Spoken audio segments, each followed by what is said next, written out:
Good morning and welcome to the programme. Thank you very much, Maria, for standing in yesterday. Firstly, I'm going to give a little mention to Billy Costine's book. We did an interview with Billy Costine the other day, the My Chinese Experience. He's doing his launch tonight in the Granville Hotel at 7:30. It's open to everyone.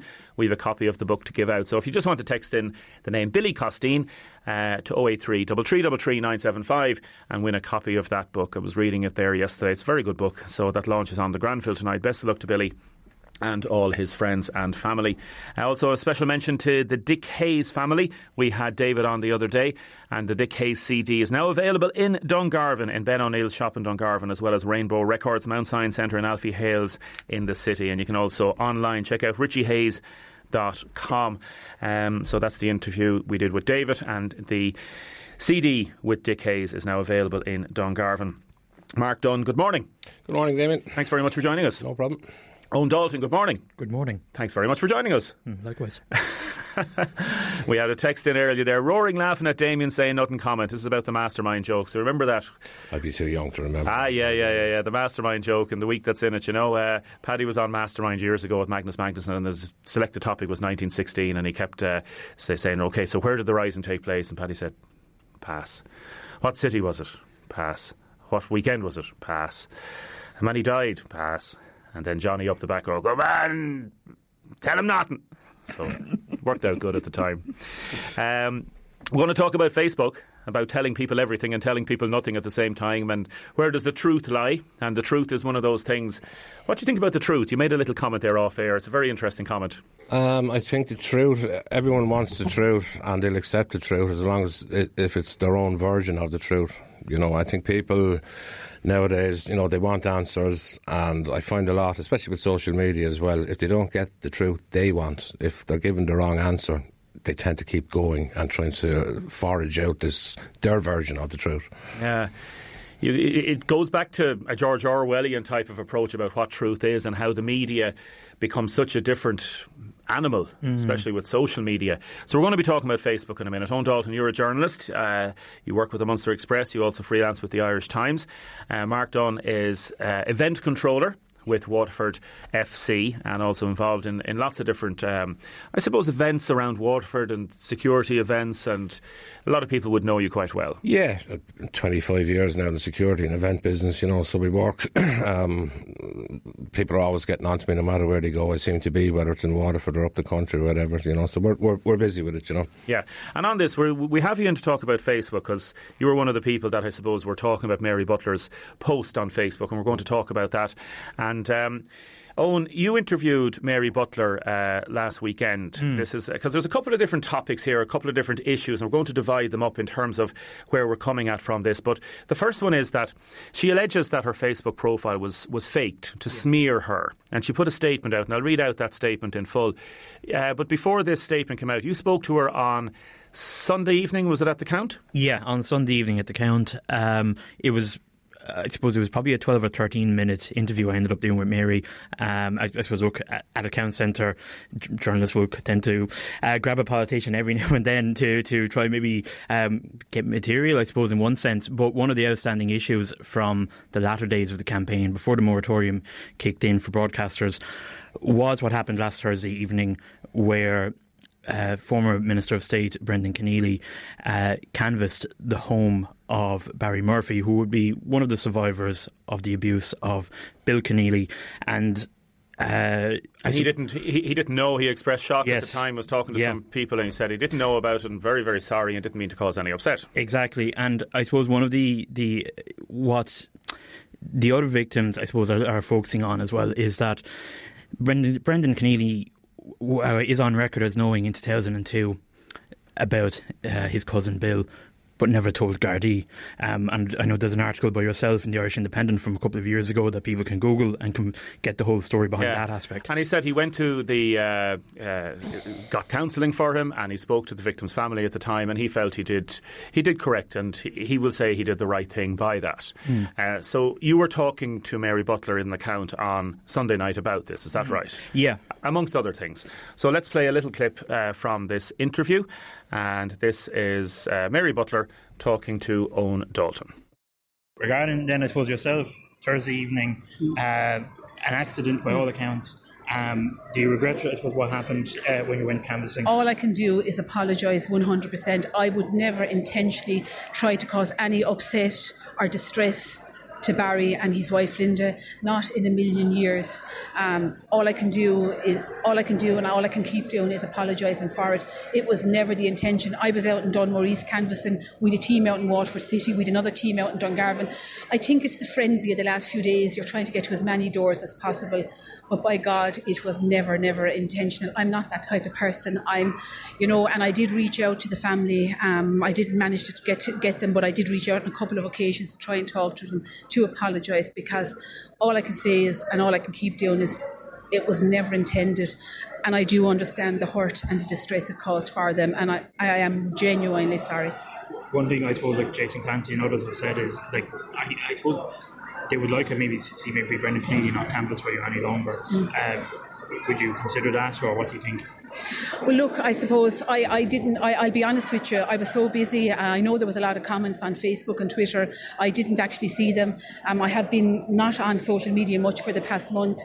Look, I suppose I'm very slow to make any comments at the moment because there is a live inquiry of investigation undergoing. And I think, to be honest, like the judge now is doing his business, and I hope he will conclude it sooner rather than later that these men and their families can get some kind of a closure, because I know they've been to hell and back, and I would hate to think that I was any part of making it any worse last week. Okay, for an underwater interview, that was very clear enough as it was, you know what I mean? It was intended for print. Intended for print, I understand, yeah, and apologies for the quality of the broadcast on that, but you could hear Mary and hear what she was saying, and her remorse and her I suppose, her feelings on this. And yet, Jason and Colin and the other lads would say that they spoke to Mary around 2016 after the last general election, and they kind of said they expressed their views about why Brendan shouldn't be canvassing. And again, there's no indications whatsoever that Brendan knew anything before 2002 about this, and whatever statements he will give to the Commission, he'll give to the Commission, I'm sure. So they issued a statement last night basically saying that they had spoken to Mary about this in the past. Yeah, they reiterated that, and it's quite a lengthy statement put out by Jason and Colin, and essentially that this is, I suppose, there would be disagreeing with Mary's statement there, that she's not aware of their feelings around that, and not aware of calls for perhaps to take Brendan Keneally away from her canvass team. And they would argue quite strongly on that, and they say they've spoken to her on that. And Mary had then put out a statement after a Facebook comment. So what happened then, Mark, during the week was this sort of took a little bit of legs, and then Mary got elected. Congratulations to Mary and get elected. And then a comment was put up, and then there's a smiley face button on Facebook, isn't there? Yeah, I suppose just to make a point, the post that went up from Jason on Facebook actually went up on the Thursday before the election, so it was up and in the public realm and on Facebook well before the actual soundbite was taken. I had seen the post. Of course, like you know, when you see something like that, you don't like to read something like that. You don't like to hear of people hurting or continuing to be hurt by something that so easily could have been deflected and not brought about. I shared the post in solidarity for the victims, as you do. There was 899 other people shared this post. And that was it. There was various different things going on Facebook. I never thought anything more about it. And then the Monday after the election, I was actually sick in bed that day, so I had the phone in my hand more than I normally would, you know. And that afternoon, I got this notification that Mary Butler TD has responded to your comment. Well, okay, interesting. So I clicked on the notification on my phone, and it brought me to the comment that I had shared in relation to it, and it was a laughing emoji. You know, so everyone knows how to use Facebook. You hover over, you can pick like, you can pick sad, you can pick angry, you can pick wow, and you can pick haha.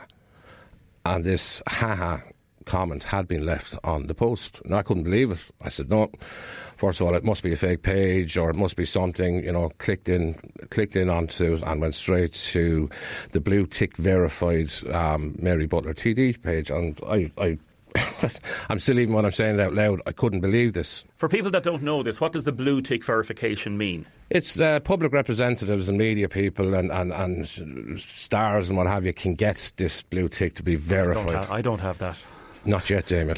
We're working on that. We're working on that. But this, and there's a whole process through Facebook that this blue tick can only be achieved with all sorts of different verification processes. I've tried it before on a couple of event pages and stuff we worked on, and we couldn't get through. So to get this verified tick, you have gone through a lot of different measures with Facebook to get this. Yeah. So there's also this issue that somebody on a page can have a number of administrators. Yep. So you can have admin people on the page. So Mary has said quite categorically that she didn't do the smiley face. Yeah. It possibly could have been somebody else. 100%, and again, it comes from the disbelief of the laughing emoji being left on the comment, where I went back into the about section of her page and checked it just to 100% make sure this is genuine and this isn't the fake page that has replied to this. I was talking to my sister at the same time, and I got her. I said, look, Michelle, I said, do me a favour, go in and click that and tell me, am I saying things? My sister checked it. It was her page, I was looking at the background at the time, and it showed as 3 administrators being from the Waterford area on it. It didn't. You can publish yourself as an administrator or as a team member, is what they call it on it.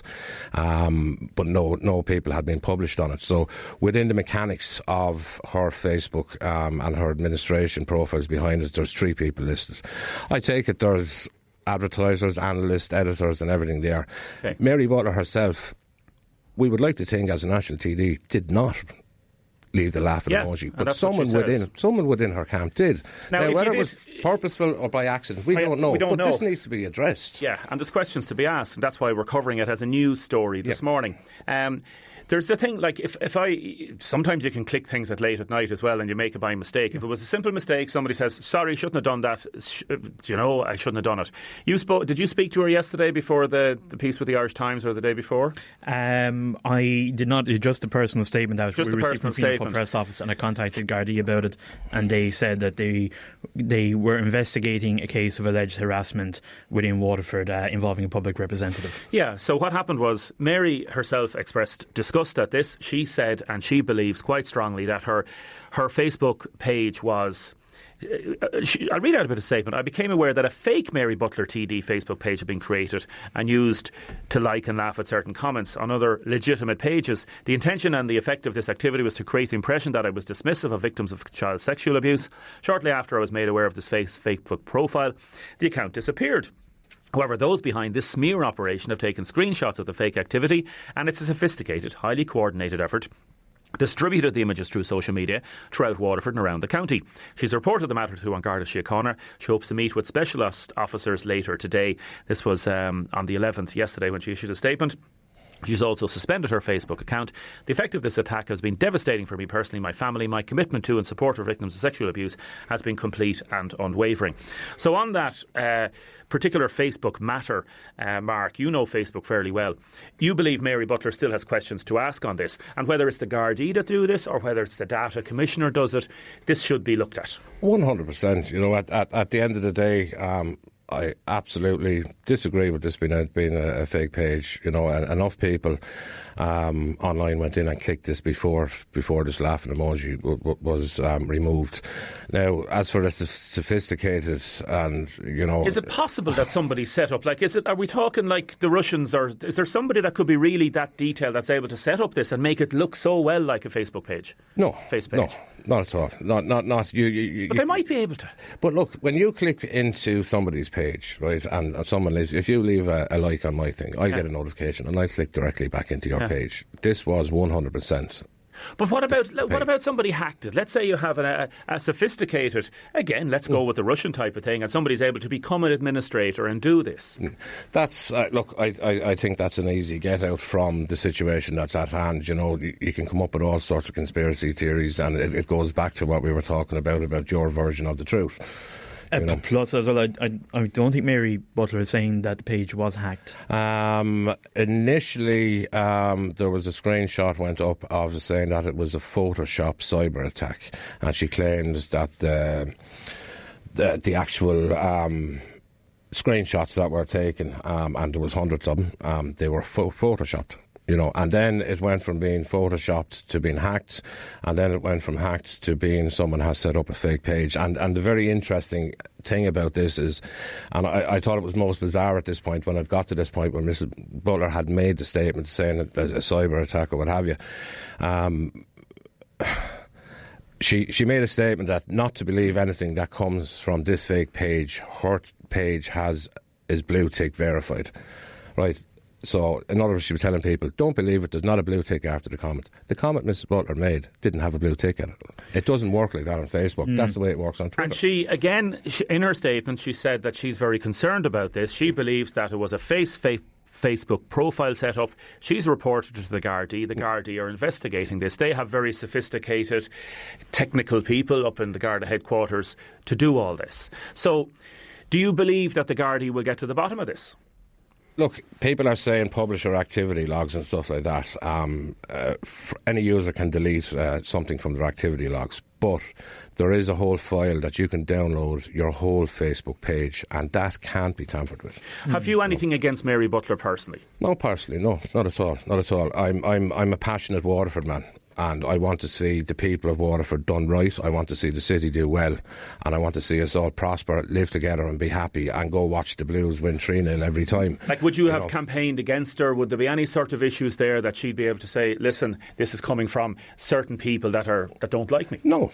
I at the recent debate in the WIT arena, I asked her a question up there, no personal issues with her at all. Did I campaign for anyone individually? No. Did I have my champions that I wanted to see elected for Team Waterford? Yes, I did.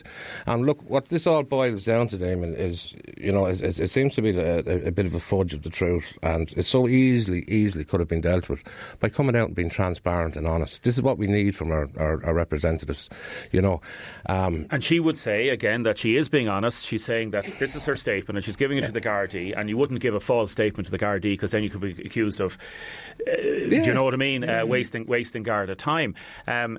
As I say, there's a number of different issues here at play at this own. Do you understand where we're going with this now? Have the Gardaí come back with anything at yet? As far as I know, they have not. And I suppose even of one of the issues, say even just from that personal statement alone, which was issued by the Fianna Fáil press office, the very last line of it was one which some of the victims really took issue with. Colin Perrow, who I would have spoke to for the Irish Times article, said he objected to Miss Butler's statement that she provided unwavering support to victims of child abuse. And just quoting what he said to me, if she thinks it's appropriate to have him, i.e. Brendan Keneally, canvassing for her, it says a lot about her and her standards. And he added, her actions don't match up with her words, in my opinion. So again, you have this issue of what Fianna Fáil did during the election and whether Brendan Keneally should have been advised not to canvass for her team. What happened there internally within the Fianna Fáil family, we don't know in terms of the dynamics of that. Other people are saying, Damien, you keep saying Mary is innocent. Well, what I'm saying is Mary has issued a statement, and we asked her to come on the programme. I know she has been very upset at being accused of not supporting the victims, and yet the victims would say, listen, we told you about this, he shouldn't really have been canvassing. And then it becomes then a public issue, obviously, and then it goes on Facebook, it takes a life of its own. Just on things taking a life of its own, Mark, where would you stand regarding comments that cross the line?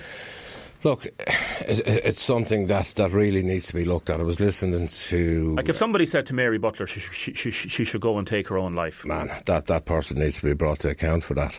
I was listening to Brendan yesterday. Brendan Halligan's, and he broached on the subject.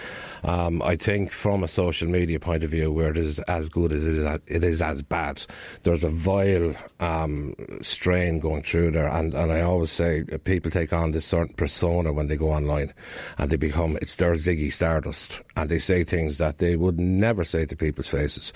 Now Brendan has said it's a faceless entity, which I disagree with.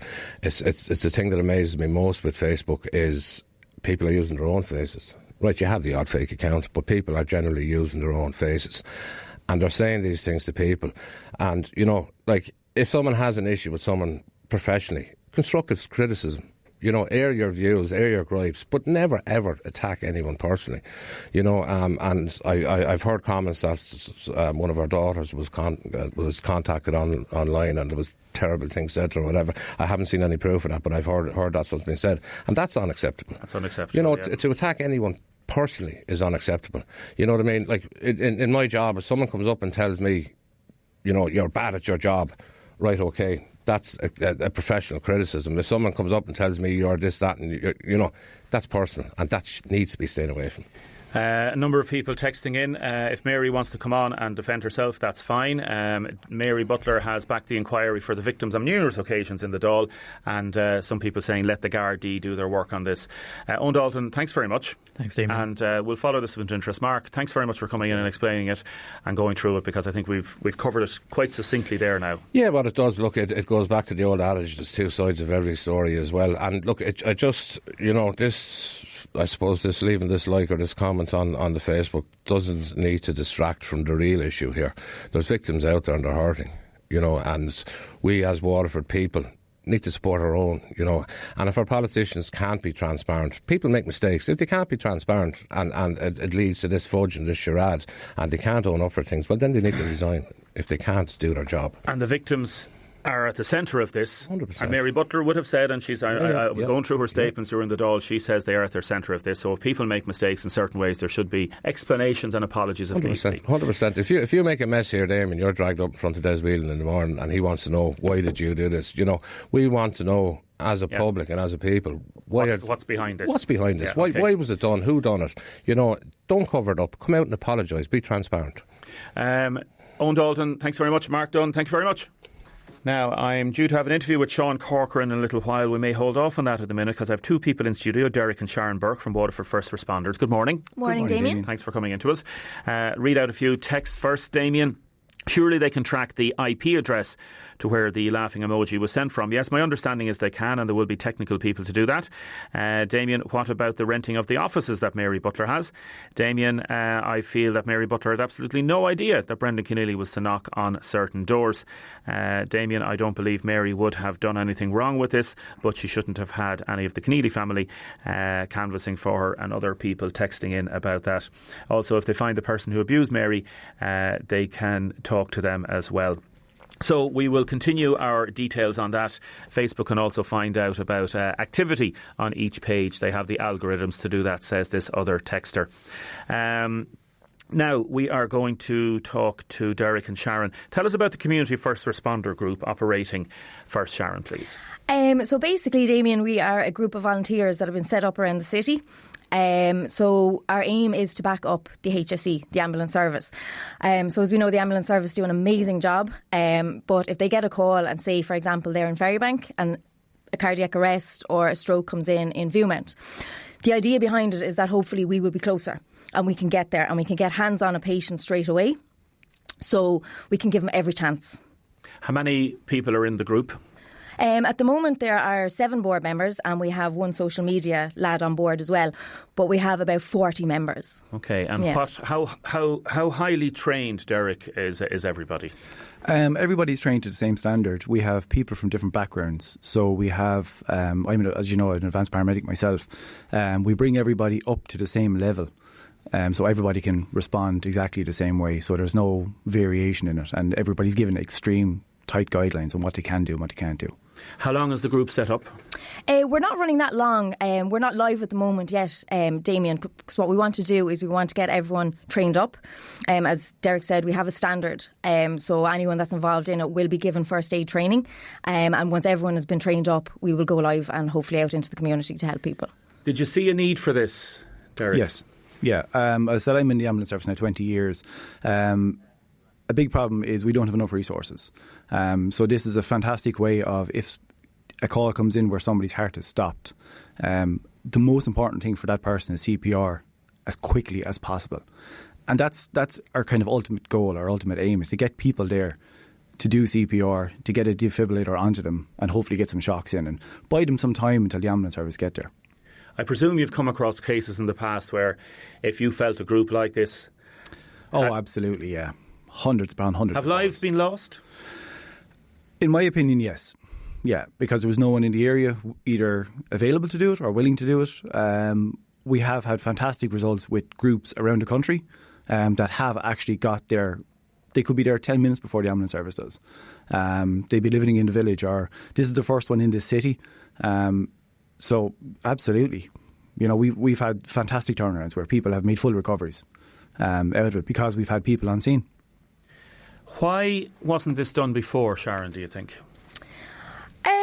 Honestly, I don't know because I've been listening to Derek going on long enough about we need it.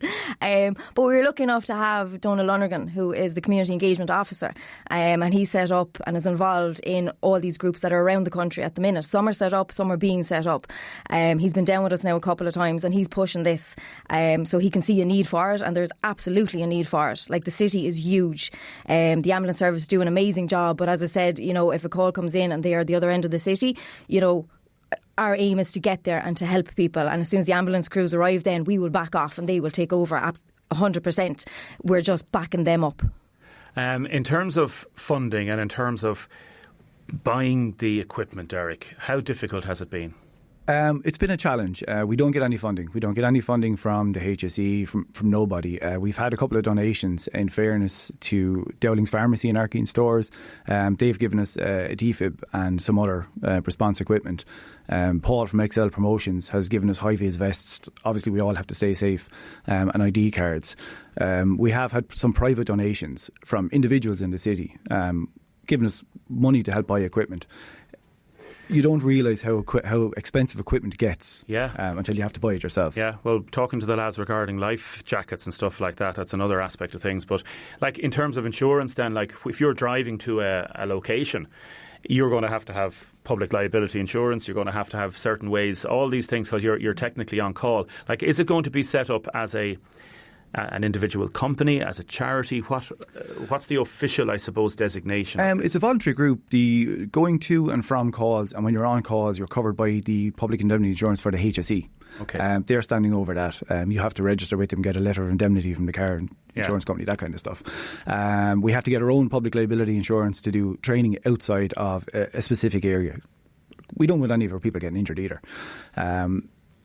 As you were saying earlier on about setting it up, like, it's a logistical nightmare to try and get this going. We have people from all over trying to get everybody together on training days, on meeting days. I can see why it's been left in the pipeline for so long.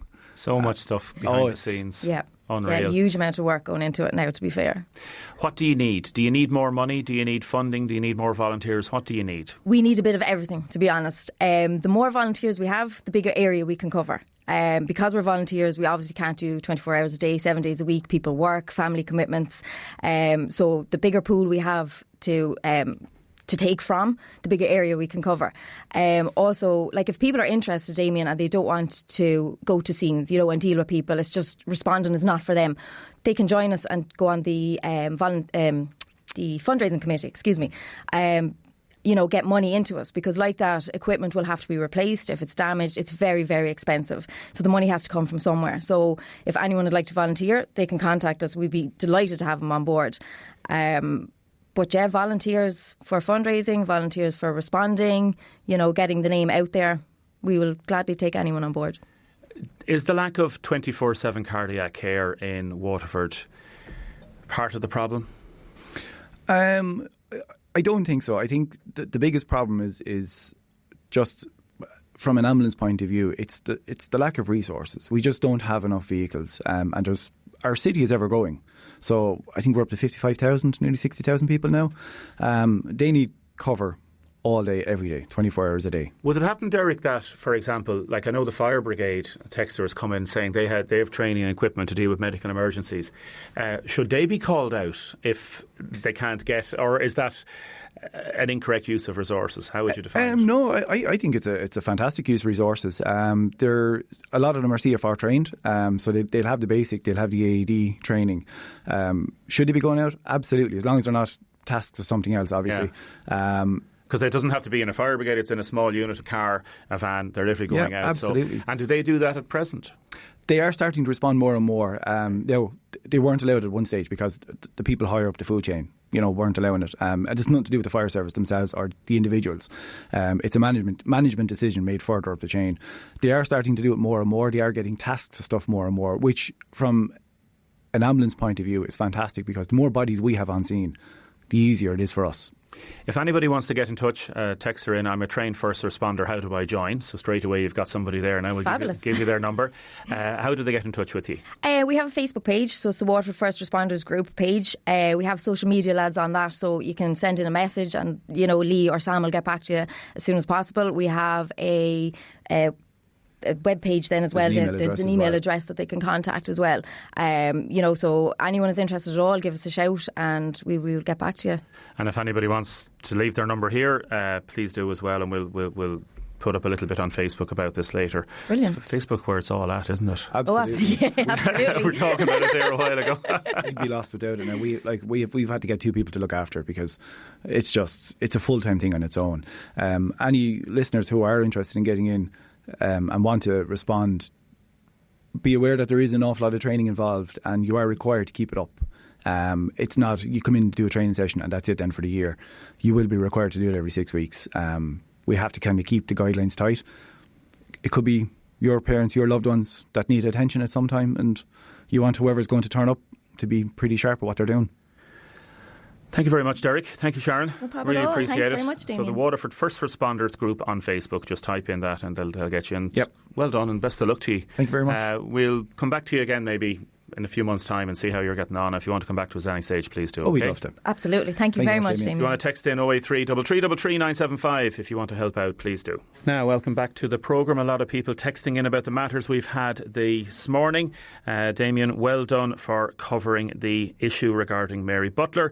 Hopefully full disclosure will be made public once the Garda investigation is complete. A horrible situation for the victims. That's from Anthony in Kill Village. Damien, has anyone asked Brendan Keneally for a statement? Was Mary aware he was canvassing for her? If so, does she think this was wise? Thoughts with Jason and the lads. Waterford is behind you. The thoughts are with the victims.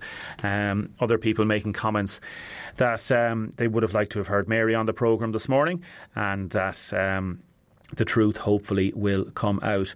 It's not rocket science that Mary Butler shouldn't have had a member of that family canvassing, says this other texter, and issues such as that. It also brings in mind the issue of abuse on Facebook and crossing the line, as we discussed with Mark and with Owen, and we'll be talking to Sean Corcoran today or tomorrow about that.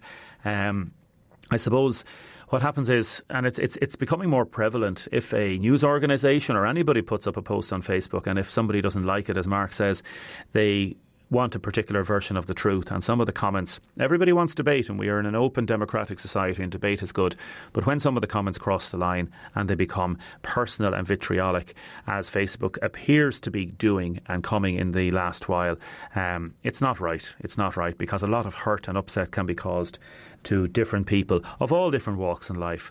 So I know you can't say please don't hurt anybody online, but effectively, I think people should think more carefully about what they're putting up online about certain topics. More texts and comments coming in. 083 333 975. We also want to know about Valentine's. Have you any idea how much flowers you're going to spend? How much you're going to spend on Valentine's? What are you going to do on Friday? Let us know, please. 083 333 975. Now, welcome back to the programme. Jason Clancy has texted me. He is one of the Keneally's, Bill Keneally's victims. Damien, we need to clarify, did Mary actually report a Facebook hack, or just the bad messages that was received regarding people saying that she should harm herself? I would be adamant that she couldn't report the hack, as we have serious questions about if it was hacked or not.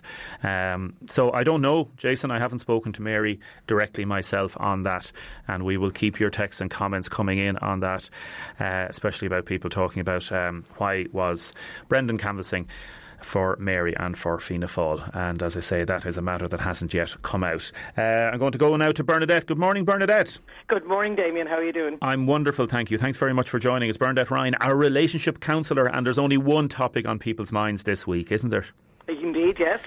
Valentine's Day. Do you think all the politicians are going to hug and give each other flowers on Valentine's Day now? Maybe just Well, I say there's a lot of politicians' partners might need to be treated very well tomorrow. Tell me, does Valentine's Day still excite you? Not really, because I feel Valentine's Day has become very commercial, and there's a lot of pressure put on people to buy the right flowers and the right chocolates and go on the right date. In fact, lots of couples don't like going out to eat on Valentine's, or lots of people, because there's too many couples perhaps in a restaurant. But having said that, it is nice to acknowledge your relationship. It is nice to show your appreciation to your partner. But my old friend John Gottman, who does a lot of research on marriages in the States over 40 years, he says that, it's fine to do all that, but to celebrate your acknowledge your relationship every day. He says successful long-term relationships are created through small words, small gestures and small acts. Just in the same way that destructive behaviour around relationships that can ruin them are small acts of negative behaviour and negative criticism and all of that. So it's about constantly nurturing your relationship. So yes, by all means, Valentine's Day is a good way to start. Maybe people perhaps who have been ignoring their relationships. And I mean, in all seriousness, just the election we've gone through, the politicians have been working very hard. I'm sure their partners and their families have suffered. So, it's good to come back to paying attention. Again, Gottman says it's so important to have meaningful conversations. And in fact, he's come up with sort of the kind of essential conversations for a lifetime of love. Would you like to hear them? I'd love to hear them, please. Okay, he pretty much says about 8 things. Constantly making time, and it doesn't have to be every day. It could be once a week, but it's really about nurturing your relationship, and particularly when children come along and the pressures of work and all of it, the relationship tends to be the thing that goes on the back boiler. The two people involved tend to take each other for granted. So he says that it's essential to talk about trust and commitment.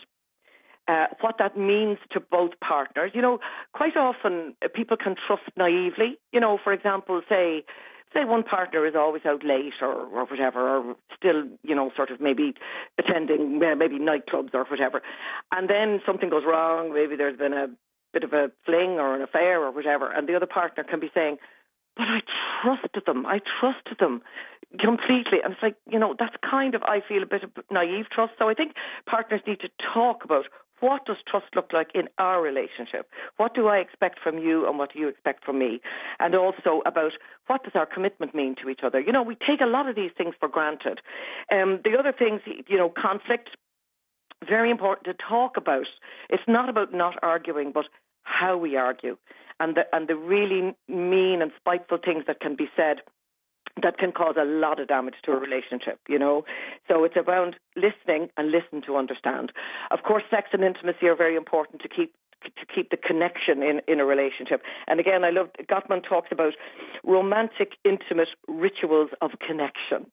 So that can mean different things for different couples, but it's so important to stay connected in whatever way suits them. And that will keep the relationship happy and passionate. Then he goes on to talk about work and money, big area of conflict for lots of couples. And again, what's the meaning to each? Do we understand what your partner's work means to them, or what does money mean? We come from our families of origin, and we've lots of preconceived notions about what money means. Sometimes it can be used as a form of negative power in the relationship. So it's really important to talk about that. And then he goes on to talk about family, which is, again, we make assumptions about family. What does our family want to look like? Do we have to do what our parents did? All of those kinds of things. Again, so important to talk about. Fun and adventure, of course. I often say this to couples, who are really maybe sort of embedded in negative conflict. What do you do for fun? It's not all serious. I mean, I know it sounds like having these conversations are serious, but they're not. It's about approaching the relationship with respect and a lightness, Quite often, partners, they don't have everything in common, and they might not like their partner's sense of fun and adventure, but it's so important to respect it and try to meet in a sort of a common ground, because it is important for couples to spend time together having fun. And then he goes on to talk about growth and spirituality. Relationships are always changing, and the change can bring a fear. One partner doesn't want the other one to change and grow, but if they can support each other in that growth, it can really bring meaning to the relationship. And then lastly, he talks about dreams and honouring each other's dreams. And he actually says, honouring each other's dreams is the secret ingredient to creating love for a lifetime, which I think is really interesting. He said if each partner's dreams are honoured, everything else seems to fall into place. And again, people can feel fearful of a partner maybe wanting to go and follow their dream. Will they leave me behind? But the more support that can be between the two people, the better the relationship will flourish. Joe was texted in to say, I'm first in line in Aldi tomorrow for the chocolate roses. I'm going to spend at least €15 tomorrow. Good man, Joe.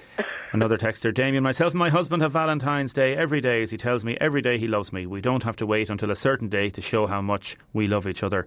Also, Damien, could Bernadette go up to the Dáil and sort out the relationships up there? That's in from Johnny. That point about telling the person you love them every day, that seems to be exactly what you're saying, isn't it? Well, and, not everyone is comfortable with telling someone they love them, but showing them how you love them, and keeping that, it's this small emotional connection, keeping that going, looking into each other's eyes, kissing each other in the morning or the evening, acknowledging each other, quite often, and particularly with all the technology and the use of mobile phones and everything else, couples will say sometimes we spend loads of time together, but actually they're not present to each other. So it really is the small, everyday connections and gestures that keep a relationship growing. And I honestly believe that a good relationship is one of the best assets we have in life, to feel that our partner always has our back. Even if they don't agree with us, they don't always have to agree, but they're the one person that, when things are really down, that we can depend on to have our back. Yes, yeah. What about people that are single on Valentine's Day? How difficult is it, do you think? Again, it depends on their point of view about it. Quite a lot of people who are single or between relationships sort of tend to be quite cynical about Valentine's, and actually some people, sort of get together and have their own Valentine's celebration, or go out with friends, or go out with a friend. So, kind of thing. I think, again, not for any of us to take Valentine's too seriously. It's just another one of these, sort of, you could call it a Hallmark day, so not to feel, oh my goodness, I don't have anyone to go out with on Valentine's. Go out with a friend if you really want to, or treat yourself well, or buy yourself some flowers and put them in a vase and sit and have your chocolates or whatever, So not to take it too seriously. Okay. Bernadette, listen, thank you. What are you doing yourself? I haven't even thought about it. But I better do something. I better acknowledge. What about you? I don't know yet. Another person, text her in. As a single person, I'll be celebrating tomorrow as Single Awareness Day. That's a good way of putting it, isn't it? Single Awareness Day. Absolutely, absolutely. I mean, I know it's lovely to be in a relationship, but it's not the only thing in life. There are a lot of different choices for people, especially nowadays. The whole sort of basis of relationships was very much around security, and particularly, I'd say, in the not too distant past for women. But women now can come into their own and have their own careers and can choose a life that they want. Yes, it's lovely to have it with somebody, absolutely, but it's not the only thing. And to bear that in mind, look around. It's always about, what have I got in my life that's fulfilling, as opposed to what's missing in my life. If we constantly focus on what's missing in our lives, we're going to be constantly unhappy. Very good advice. It's always going to be a step away. Very good advice. Bernadette, as ever, thanks so much. Thank you, Damien. Have a good one. God bless. Good luck. Bernadette Ryan there, relationship counsellor. Some very good advice. A text in from Jeff. We don't do any of the flowers, chocolates, card stuff. Myself and herself are going to a motorcycle show to look at the shiny new toys. Now, welcome back to the programme. A lot of texts and comments still coming in, and we will deal with many of those in the second half of the show. We're also going to be talking to Gary Owen, a former Man City star, who is going to be coming with Alan Kennedy to Waterford to Paddy Brown's Road in Lisduggan on Friday night at 8 o'clock.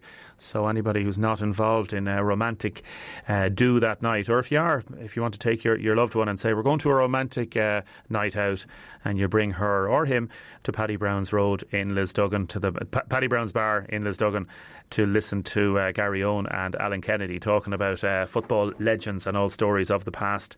Another texter saying, Damien, as a single lady, I'll be spending tomorrow protesting in Dublin with all my fellow supervisors for justice for community employment supervisors. Keep your texts and comments coming in 083 33 33 975. Here is Sinead with the news at 11.